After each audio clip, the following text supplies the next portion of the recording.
Alright, I hope everybody's doing well. Just finishing the last bite of my lunch here. I was going to make a nice video, and I had a nice long 15-minute video, which I was disappointed because I made it 15 minutes. Then I went ahead and recorded the video a second time. I said, okay, well, you know what, I'm going to do it shorter. I was about 2/3 of the way done with the video, and then I got a phone call that wrecked the whole thing. So I decided to start all over, and I thought it'd be super hilarious on April Fool's Day to actually spill Pepsi on my TTMs and my photographs. It was really dreadful. So there is some damage to some of those. Some of the damage is very minimal, but I decided to pour Pepsi. It just basically didn't pour on it, it splashed. So those drops splashed on just about every item on this vicinity of my desk here. You see this desk here? This is a great storage device, but do not put cereal bowls or anything, any food around here. Do not put stuff on the floor. This is the entire room in its entirety. Nothing is stored. It's all on the floor, all of it.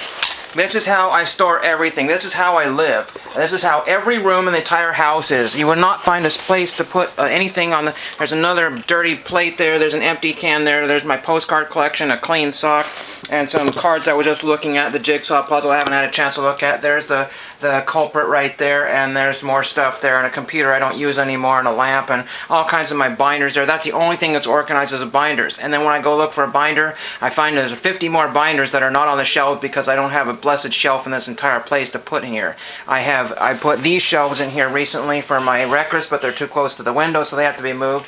And those books there have to go in another room there because I have absolutely no room for anything in here. I guess I could use those beams up there to store some stuff on there, but things would get dusty. So that's just pretty much how bad it is around here. I know a lot of people like to just show their desk area because they don't know how bad it gets around here. Zombie Collector had a cautionary tale about buying too much stuff on the internet, and that just happens to every one of us. And so I had a nice video for you here. I also was moving some end tables this morning out into a storage area, and then of course books fell out of my car and they fell in the mud. I was able to clean most of the mud off the books, but they're not mint or in good condition anymore. So that's really ridiculous. Some of the pictures that got ruined are not very valuable, but whatever. So we'll try to show you what I can here. This came out of Cincinnati, Ohio. I had the envelope, but I don't feel like showing it right now because I don't know where it is. Blaine Stofton. He also got Pepsi, Diet Pepsi onto him, but he cleaned off more or less, and he has two blue signatures that are very hard to read there. So they're in some sort of fine point Sharpie there, it looks like. Came out in really good condition. There might be some little minor staining on the back there, but I don't see anything. I don't think PSA would be the wiser if they wouldn't know that any Pepsi was on there. But you have to be very careful with photographs because I had one that went through the wash one time and it was wet, so I wiped it and the whole picture came off. So you have to be careful with liquids and pictures. It's not the first time I spilled stuff on it, but it was one of those really tall, it's one of these dumb things, these really skinny ones here. And these tip so easily. So easily. I'm about ready to throw that away and cut out Pepsi in my entire lifetime. But anyway, so one of my historic images photographs, I took the sticker off the back. Public Broadcasting Service photograph here. A little wet still in a couple places here. There's a stain there which I couldn't get off of there, so it's stained there. But this is my picture of James Burke from the day the universe changed. And so this is the day that the video changed on April 1st, and I also had to return, or somebody also had to, I basically had to give somebody back $350. Four-leaf card said LOL, and I said, I don't think it's LOL when you lose $350. So essentially, I'm $350 down the hole today, plus I damaged my photographs, my autographs, and numerous other things on the desk that I still haven't wiped Pepsi off of. So April Fool's, this is not a joke. One year I did a fake Pepsi spill, and that's all. So anyway, there you can see the photograph is now warped now with a goop, with a brown spot on there that will be forever damaging the photograph there. That was because I have his autograph and the DVD set of that particular series. And this is from the Houston Chronicle Library. This photograph was preserved quite nicely since 1986, and now it isn't. We have a nice Al Roker photograph here. With a little bit of wipe damage on the bottom there, right there where that number marking is there.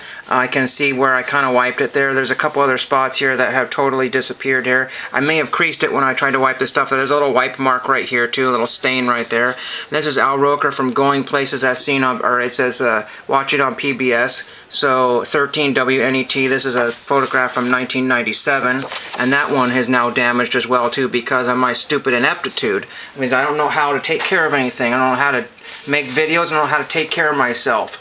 I'm just a gross pig. I mean, look at, here's a postage stamp. I'll still use it, but it's just covered in delicious Pepsi. I still have got Pepsi all over my desk here. It's not even funny here. And this is not a drill. This is not a test. I'm really frustrated with eBay searches, and YouTube is not even notifying that people have left messages here. This is Morton Dean, and Star Tiger couldn't tell me if he's a good signer or not. They had no clue.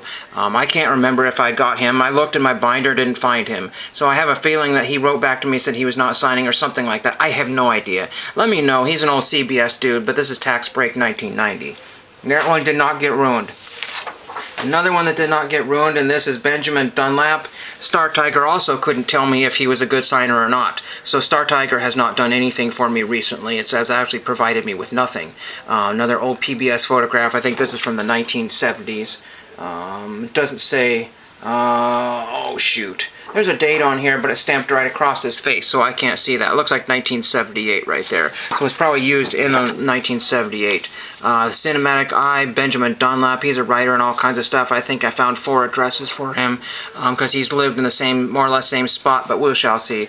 At least I don't think that's damage. No, that's just old damage to the photograph. I think this had some prior stuff on there. I just never know. But with today's happenings, it just probably could be. Then we have this nice Happy Days photograph. It's not super old. It's from the mid-1990s, but I don't care. I just needed that for my binder. I think it was 7x9. I thought it'd be more like an 8x10, but it's a 7x9. But it'll still fit the space well enough, and that's all I care. It goes in my binder. My binder's not mint. It's got some stains and scratches on it. But you know, if I went and replaced everything, I'd spill Pepsi directly on it. Then I got one autograph request from Los Angeles, California here. And this is Craig Safan. He's the incidental music guy from Cheers, so all the kind of the musical interludes in between when they switch from different scenes, he's signed all those. It's also pouring rain, well, not pouring rain, but it's very wet today, and it's not a fun day to be outside. So Craig Safan, he's done all kinds of music, and he put some music notes behind his name. That's very cool. 1988 or 89 postcard. I can't read that because my eyesight's going all to blazes here. It really isn't, but that's what it feels like these days. And then I got one more photograph, and this is far off in the distance. So thankfully it did not get any water on it because I would be everybody would unsub to me if I put Pepsi or water on this photograph. And this is not very a clear photograph. It's kind of blurry. This guy is actually super clear. So the camera focused on this guy that's on the edge here. This is Sam Peckinpah, Roger Peck, Sam Peckinpah. My brain is just mush right now. I basically just tried to destroy my entire collection today. I just thought it'd be funny to throw some books in the mud and all that kind of fun stuff there. So there is this photograph here. It looks pretty good, but it's actually kind of blurry there. I'm not sure why the end of the photograph is like that, but if you know anything about photographs, you can let me know. This one says photo by Nipper on the back of it, Roger Peckinpah. I was going to say Roger, and then I said no, Sam, and then I went to Roger, and BB stands for a bozo boy. No, baseball, I think is what it meant to be. And then it says the Cleveland News.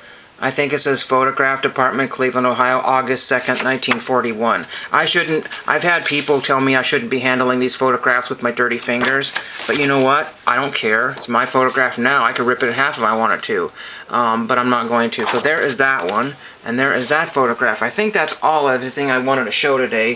Like I said, I had some good videos, and I deleted them, and then I spilled Pepsi all everything, and that's just really disheartening. I just got to figure out how to store this stuff and get rid of things. This is why I do YouTube care packages. This is why I donate to thrift stores, because I'm trying to incorporate this stuff into other people's collections, send it on its way, and not be a hoarder of everything, but I just don't know how to organize my collection. I started throwing things out in the barn. I started throwing things over here, and it doesn't matter what I do. You know, my postcard collection, I just saw a video, somebody said they bought the most postcards they've ever bought in their entire life, the largest purchase ever, and I don't need to see videos like that, because then it'll start getting me one more postcard and another, 10, 1,000 more postcards.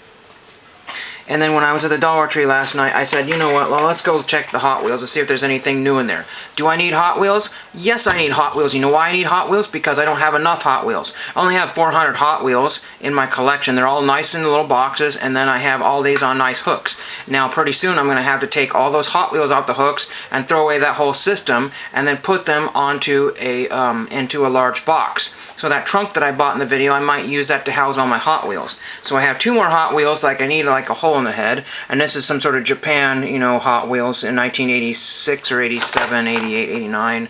1986 Toyota van HWJ Imports, a dream collection of Japanese domestic market vehicles. There's only one store where I live locally that has any kind of Hot Wheels, new, brand new. There's another one that sells them slightly used in new packages, and then I have to go to Walmart or Target, which is a little bit farther a drive. And this one here, it looks like it has no value either. The National Federation of the Blind Car, so it's got Braille on there. I feel like and then there's Braille on the bottom of the car there. That's kind of very, very unusual and very interesting. It almost looked like somebody tried to hide that car. They thought it was very strange at the register, and I did too. I had to put these in my pocket because I didn't get a bag and I forgot it was raining. So there might be some damaged corners on these packages here because I had to squeeze them into my vest or jacket pocket last night, because the last thing I want to do is have these soaked. There's like a little ding or scratch on there. I think that's probably, I don't know if that's what I did, putting it in my jacket or what. I have no idea. But these are not meant to be necessarily mint. That's, you get what you get. So that's what I have for today. Unfortunately, I damaged a couple photographs. My baseball cards wiped off just fine. And there's a few other things. I think there's a few CDs with some little soda product on the bottom of it, and a couple other wet stamps, and a couple other, I think this postcard got a little wet too. Not to worry. There was some stuff that was in plastic that didn't get ruined, so I'm going to have to start throwing stuff away. I mean, I used to just go and periodically just run random stuff through the paper shredder because I got too much of it. I'm trying to use up all my postcards and all my stickers and everything on different things, and they're just not getting used up fast enough. They're just, I don't know what it is. I'll do like 50 postcards in a few weeks, you know, not over time, but, you know, over time I'll do 50 postcards, and that doesn't even make a freaking dent. Every time I write a letter, I use another postcard. Every time I send a package off, I mail some more postcards in it, and it doesn't even make a dent. Not even one single dent. Nothing is making a dent. Not even any sets I'm building are making a dent. I have so many sets that are like 50 card sets, and they're only like 35 cards in, and getting those last 15 cards is just absolutely just astronomical. One card leads to $5, and then he spent $40 on a set, and he's like, well, shoot, somebody wants $20 for the set and $40 in. I'm going to be 15 minutes again and I have a terrible video here. But I don't really care at this moment.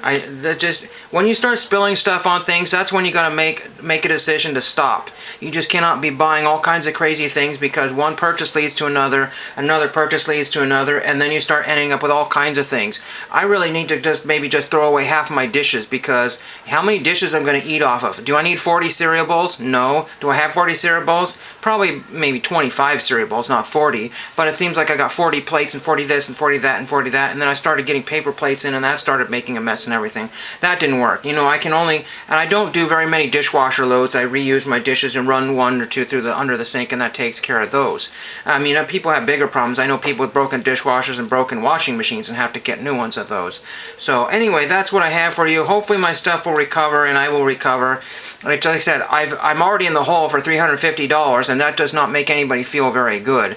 I spent all Friday trying to mail a package and make some money yesterday, and I couldn't do either one of them because the post office didn't want to mail my package. They said they attempted it twice and they don't want to attempt it a third time. So what can you do? April Fool's Day has really basically put the screws to me. Hopefully nothing else bad happens the rest of the afternoon.